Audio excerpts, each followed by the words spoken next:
E aí, galera, tudo bem? Eu tô apanhando pra esse negócio pra conseguir gravar um vídeo. Ai, meu Deus. Vamos lá.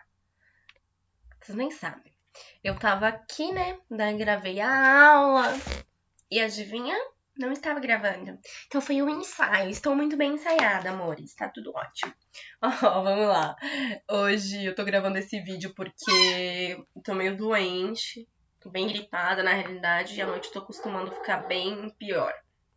Então, eu vou gravar mais pra garantir, tá? Mas à noite, no horário da aula, eu vou estar online, né? Tirando as dúvidas de vocês, caso vocês tenham. Tudo bem? Então, acho que é isso. Vamos ver se vai dar certo. Depois vocês me contam qual é o formato que vocês preferem. Se em vídeo ou aula via Mix, tá? Eu prefiro Mix porque eu gosto. Prefiro Meet, né? Porque eu gosto se vocês falarem sim, profs, não, profs, e esse tipo de coisa, tá bom? Os livros que eu vou usar hoje são os mesmos da semana passada: História Concisa no Brasil, Boris Fausto, e Brasil, minha biografia, da Lilian, que eu não sei falar de sobrenome, tá bom? Que ficou super famosa agora há pouco, porque falou mal da Beyoncé. Quem sã consciência fala mal da Beyoncé, né, gente? Mas assim, ela fez a crítica errada, mas ela fez a crítica de uma forma errada. Mas a crítica tem fundamento. Mas enfim, né? Quem quiser conversar sobre os novos clipes da Beyoncé pode me chamar também. Mas hoje a aula não é exatamente sobre isso.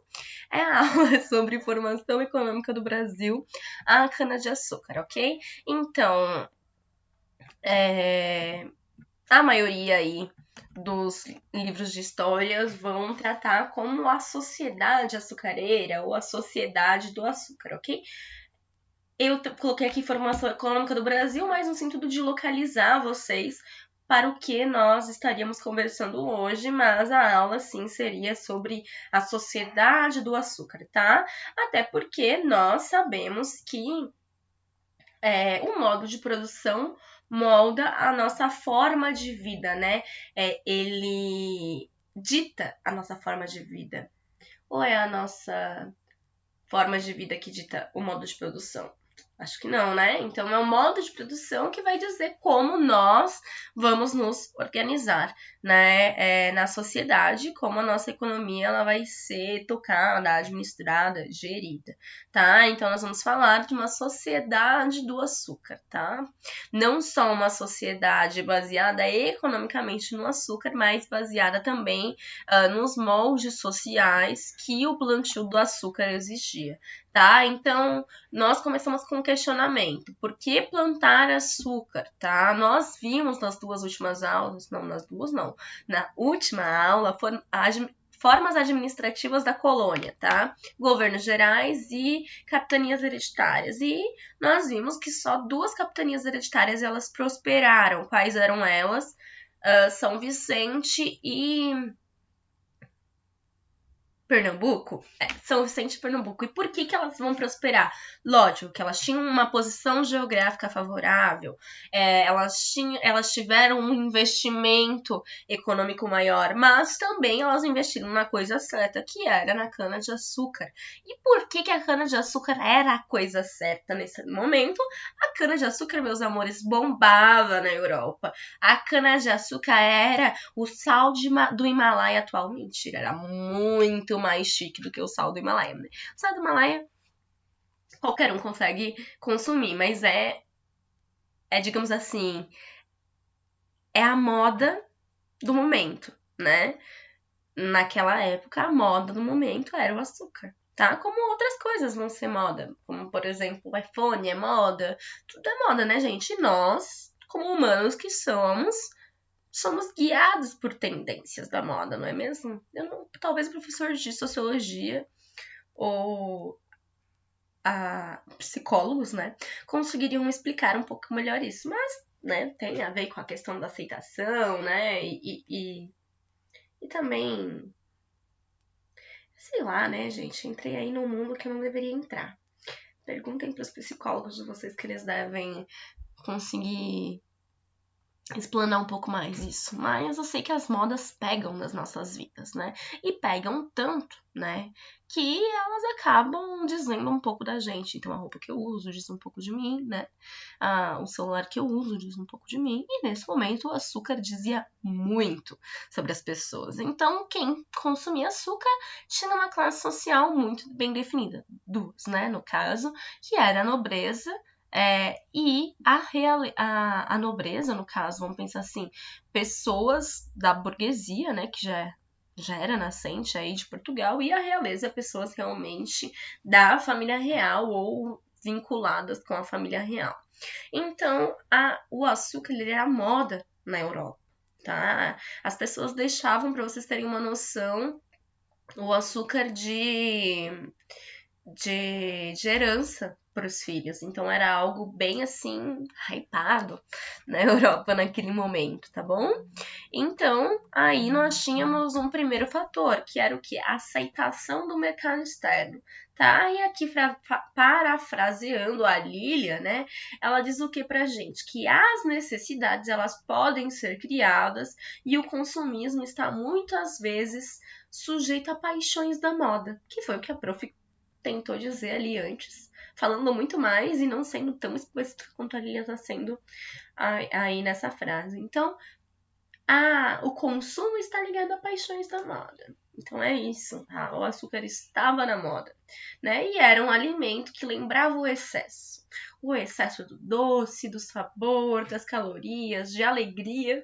Então é aquele negócio de come um docinho que passa, né? E conquistou aí a burguesia europeia nesse momento, tá? Um outro fato que vai incentivar o Brasil a produzir cana-de-açúcar vão ser as condições naturais, né? Então, o nosso solo vai favorecer, né? O clima vai favorecer, no caso. Então, vamos parafrasear aqui o Gilberto Freire, quando ele fala do solo massapê, ele diz o seguinte: é uma terra doce, não tem aquele ranger da terra do sertão. A doçura das terras de massapê contrasta com o ranger da raiva terrível das áreas secas dos sertões. O massapê tem outra resistência e nobreza, tem profundidade. Olha que romântico. O Freire é um romântico assumido mesmo, né? Mas do que ele tá falando aqui pra gente? Ele tá falando do Nordeste brasileiro, tá?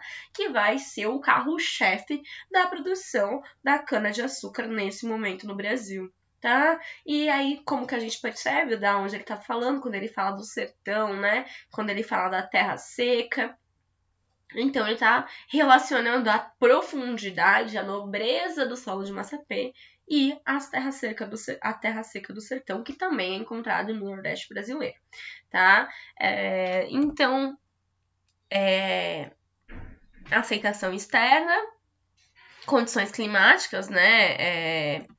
Como eu coloquei aqui, condições naturais favoráveis, experiência, porque eles produziam cana-de-açúcar em outras localidades, como nos Açores, né, os portugueses no caso, e uma mão de obra não especializada, ou seja, uma mão de obra que não necessitaria de tanto investimento. E aí a escolha foi por uma força de trabalho escravizada africana, tá?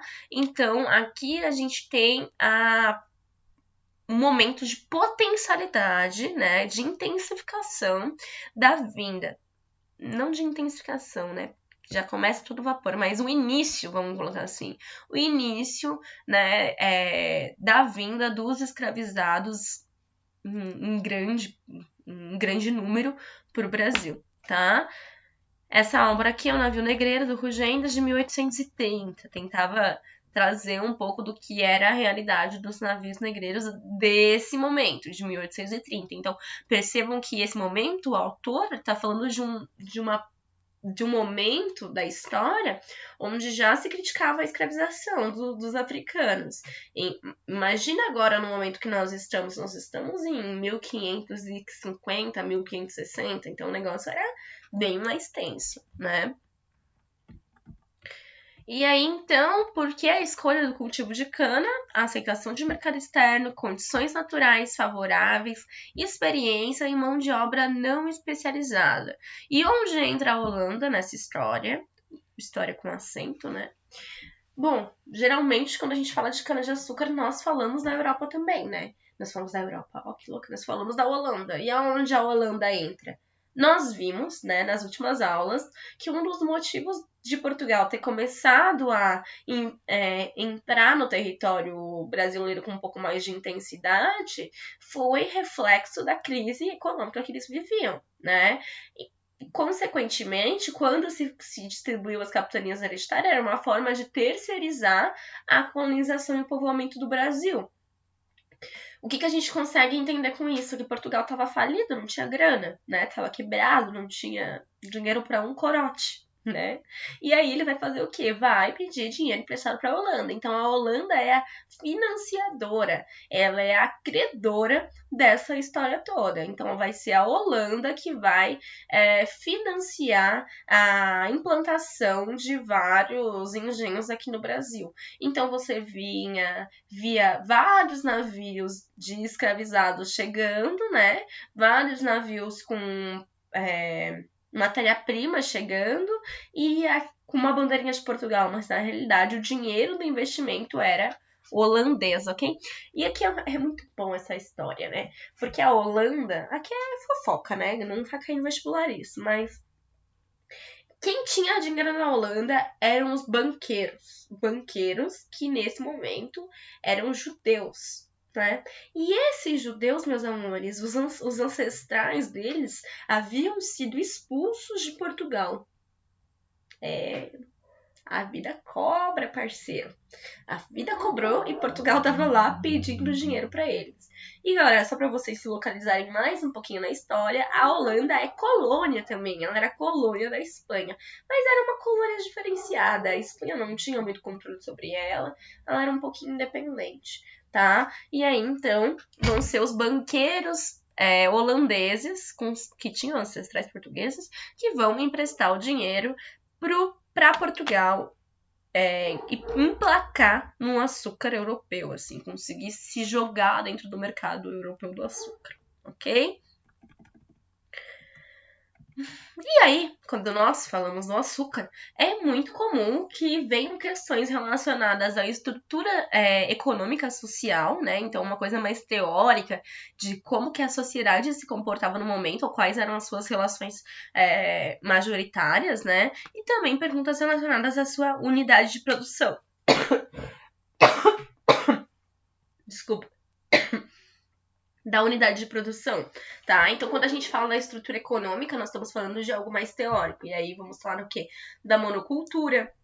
O que é monocultura? É quando você produz só uma coisa em grande escala. Então, pensar, Goiás é monocultura pra caramba de soja, porque produz só soja em larga escala. A nossa região produz monocultura de cana-de-açúcar, porque você vai andar aí na pista, só vai ver cana-de-açúcar em uma larga escala. Então, isso é uma monocultura, quando uma propriedade produz uma só coisa e produz bastante, beleza? Então, era uma sociedade baseada na monocultura, no latifúndio. O que é esse latifúndio? É essa grande propriedade de terra. Então, é um vasto espaço de terra, um vasto território que vai ser de um dono só. Então, ele vai ser um latifundiário, dono de um pedaço de terra enorme. Tá? Então, era uma sociedade baseada em monocultura, em latifúndio, em trabalho escravo. Então, a base do trabalho nesse momento não era o trabalho livre, ou o trabalho assalariado, ou o trabalho por escambo, era que nem a gente viu, né, no Pau Brasil, vai ser um trabalho classificado como um trabalho escravo, tá? E uma produção para o mercado externo. Então, não vai se produzir praticamente nada para se comercializar localmente dentro do território brasileiro. E sim, coisas que o mercado estrangeiro, que o mercado europeu necessitava, nós íamos produzindo e mandando para lá. Então, uma economia, uma produção baseada, né, no mercado externo. Ok? E aí, quando a gente fala dessas 4 coisinhas, nós estamos falando do que, na teoria, nós iríamos chamar de plantation. Então, a estrutura econômica do período colonial é uma estrutura baseada na plantation. O que é plantation? Monocultura, É uma economia baseada na monocultura, no latifúndio, no trabalho escravo e na produção para o mercado externo. Então, isso seria a plantation, e dessa forma que a nossa sociedade vai se estruturar nesse momento, beleza? E essa estrutura econômica, ela vai se dar também nas nossas relações sociais, tá? Então, você já entende, se é um trabalho escravo, se é uma monocultura, se é baseado num latifúndio, a desigualdade social ela vai estar ali escancarada, né? E só que ela se dá de uma maneira diferente do que a gente vê hoje, tá? Então, é isso. A estrutura econômica do período colonial vai influenciar na estrutura das relações sociais, assim. E além disso, né, além dessa questão mais filosófica, né, nós vamos ter a unidade de produção também sendo cobrada bastante no vestibular. O que é a unidade de produção? A fazenda em si, né? Como que a cana-de-açúcar ela era produzida, então os passos ali da produção dela, o passo de moer a cana, de fazer o caldo, de cozinhar, de fazer o melaço, de pôr no forno. Então tudo isso é um processo que a gente precisa ter um pouco de consciência também, então vale a pena dar uma pesquisadinha. O Enem costuma gostar bastante de questões desse tipo, não me perguntem por quê, são questões mais técnicas que eu particularmente não gosto, mas que rola bastante, tá? E aí a gente percebe o quê? Que a organização social do local onde se morava, que era as fazendas de cana-de-açúcar, elas tinham uma simbologia, tá? Qual simbologia era essa? Antes de eu desenvolver essa ideia, eu vou ler o que o autor traz pra gente. Ele diz o seguinte: símbolo de status e poder, a Casa Grande representava o domínio dos senhores de engenho sobre a população local. Em quase toda a colônia, em torno da grande produção rural, como aqui você vê abaixo, que se desenvolve a vida social. Os povoados e as vilas têm papel secundário, limitado às funções administrativas e religiosas. Então, o que o autor está falando para a gente? Olha, o palco das relações sociais vai ser a fazenda, né? Ou seja, a essa relação Casa Grande Senzala, tá? Como que a gente tem de simbologia? Bom, Casa Grande lá, enorme, bonita, cheio de quartos, né? De coisas que não existiam na Senzala, tá? Então, essa relação Casa Grande Senzala é uma relação bem simbólica que a gente já consegue visualizar no espaço, tá? E aí, além disso, tem aí um cara na história do Brasil, né, e na sociologia, que chama Gilberto Freire, que vai escrever um livro chamado Casa Grande Senzala, aonde ele vai tentar desenrolar essa ideia da relação da Casa Grande e da Senzala, das pessoas que moravam na Casa Grande e das pessoas que moravam na Senzala. E aí, qual que é a ideia desse cara, né? Ele diz pra gente nesse livro de que vai ser na miscigenação, ou seja, nas relações afetuosas, né, sexuais da Casa Grande com a Senzala, que vão solucionar os problemas da sociedade brasileira. Então é a miscigenação que vai tornar o brasileiro um homem gentil, aquele homem que não deixa os interesses particulares transportarem o público, assim. E não é exatamente isso que vai acontecer, né? O mundo girou para mostrar que o Freire estava um pouco errado na análise que ele fazia nesse momento, né? Hoje, ele já é muito criticado, tá? A história do Brasil bebe nele, mas no sentido de que ele vai ser o primeiro autor a olhar para o povo brasileiro, olhar para a sociedade brasileira e se debruçar para escrever. Então, todos os outros autores que irão vir vão beber nele, né? Então, ele é importante por isso, porque ele é pioneiro. Mas ele acaba olhando para a relação Casa Grande Senzala de uma maneira muito romântica. Bem, vocês viram lá ele falando do solo de Massapé, né? Botei aquela estrofe mais para vocês entenderem de que ele tem uma narrativa romântica, né? E nesse momento, além do romantismo, tem aquela questão mais erotizada também das relações que ele coloca. Ele diz o seguinte, ele fala assim que essa narrativa erótica era uma narrativa que era necessário ter para entender o povo brasileiro. Bom, hoje a gente já olha essas relações, principalmente afetuosas, né, entre a Casa Grande e a Senzala, como a maioria como relações não consensuais, né, aonde o senhor da Casa Grande tinha relações com as mulheres da Senzala sem a concessão delas, né, enfim. Aí a gente entra num enorme debate aí dessas relações, mas enfim, só para citar e para vocês saberem da onde que vem toda essa questão da simbologia da Casa Grande e da Senzala. Desculpa, gente. Bom, acho que é isso. E aí, só para vocês terem uma noção dessa potencialidade, né, em 1560 já existiam 62 engenhos no Brasil. E aí, quando eu falei lá de sociedade, né, só pra gente entender, a aristocracia na ponta, né, da pirâmide, que era o senhor de engenho, no caso, que era a simbologia do senhor de engenho, os homens livres, o senhor de terra sem engenho, o carpinteiro, o ferreiro, o capataz, o capitão do mato, ali no meio da pirâmide, e o escravizado na base, ok? Sustentando toda a pirâmide. E nós chamamos isso de uma sociedade concentrada em polos. Quais polos são esses? Que é a aristocratização, né? A ruralização e o mandonismo local. A aristocratização, né? No caso de ter aquele que tem mais dinheiro, mais terra manda, né? E a ruralização, ou seja, uma sociedade rural baseada em relações no campo, digamos assim.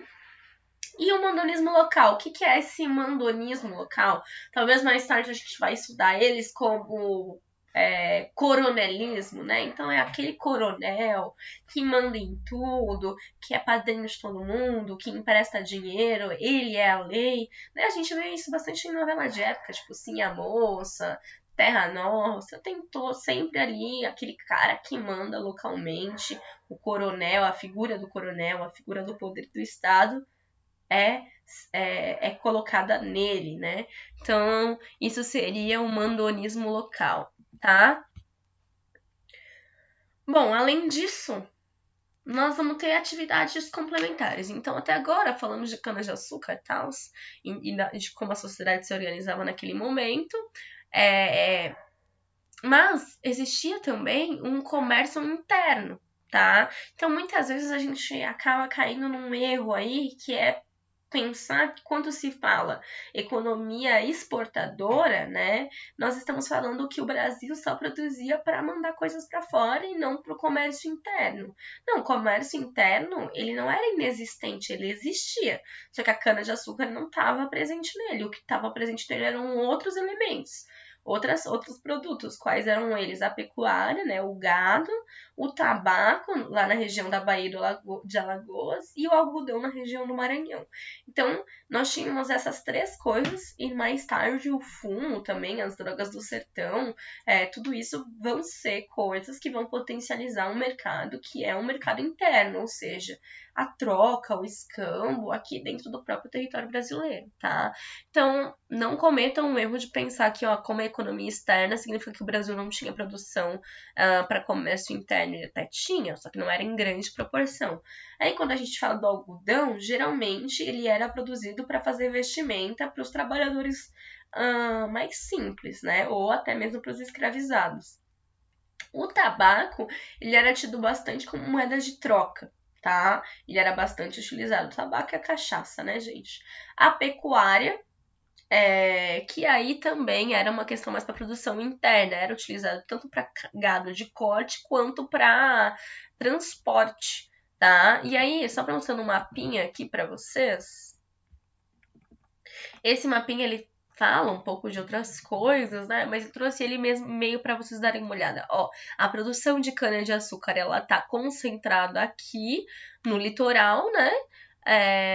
E o gado tá mais dentro do território. Então, quando a gente fala da interiorização do território brasileiro, ele vai passar a acontecer justamente com a produção do gado, tá bom? Então, vai ser o gado que vai interiorizar o território brasileiro. Lógico, né? Depois vai vir drogas do sertão, vai vir outras coisas, mas nesse momento vai ser a pecuária que vai fazer o início da entrada no território, porque antes a nossa concentração populacional e de relações, elas estavam no litoral brasileiro, tá?